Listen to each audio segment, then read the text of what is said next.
Good evening, everyone. My name is Alea Brown, and the social issue that I chose to talk about is inequality in America, fighting for equality in different specific spaces, specifically public sectors.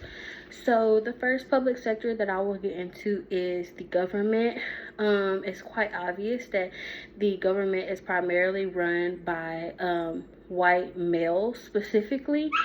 As a matter of fact, pretty much every single president that we've had has been a white male, except for, of course, 2008 Barack Obama and 2020 Vice President Kamala Harris. But outside of that, pretty much all white men have been elected into presidency in our country, and I think that is just an issue that we need to address, because how can our body of government really advocate for and be on the side of the people when they don't even understand the people? They haven't been through the same struggles as the people. They haven't experienced the same things or even near it as the people. And so how are you going to represent the people if you're not really at all like a certain group of your citizens?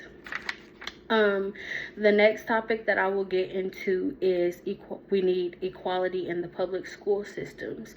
So about 80% of the nation's principals are white, and even worse, about 90% of the nation's school superintendents are white. So as you know, your superintendents and your principals are the decision makers in the school. They're going to be setting a lot of the rules, a lot of the regulations, and the way that things go. And so, again, if the principals and the superintendents and the main decision makers are not diverse, and they don't really understand or know how to properly represent a certain group of students, then you have this group of students that is not being properly represented, and a lot of times that will lead to them not feeling safe.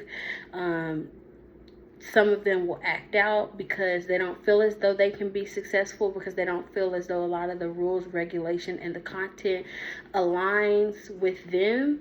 And so it can just ultimately lead to students being left out and being left behind, and ultimately unsuccessful.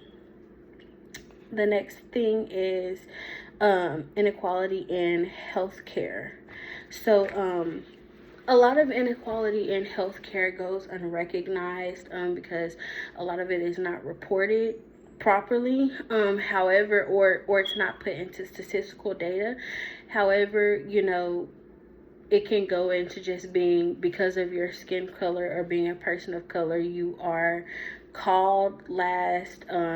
Your injuries or your illnesses aren't taken as seriously. People are being put in front of you. Lack of quality insurance because of certain biases or prejudice. And one statistic that I will give you is that Black women are 3 times more likely to die in childbirth, and not specifically because any study has been done and there's anything that's been found genetically. It's just more so because their pain is not taken as serious. They can say, hey, I'm feeling this pain, could you please check it out? And when it's a person of color, it's more likely to just be like, oh, it's not that serious, it's okay, you're fine. So we definitely need a change within the healthcare system to make sure that we have equality for everyone, and everyone is being given the same quality of treatment, so that we can save all lives and not just a specific life. So that is it for my presentation. I hope you all enjoyed it. Maybe there was a part of this presentation that you resonate with specifically and personally. And that is all I have for you. Good night.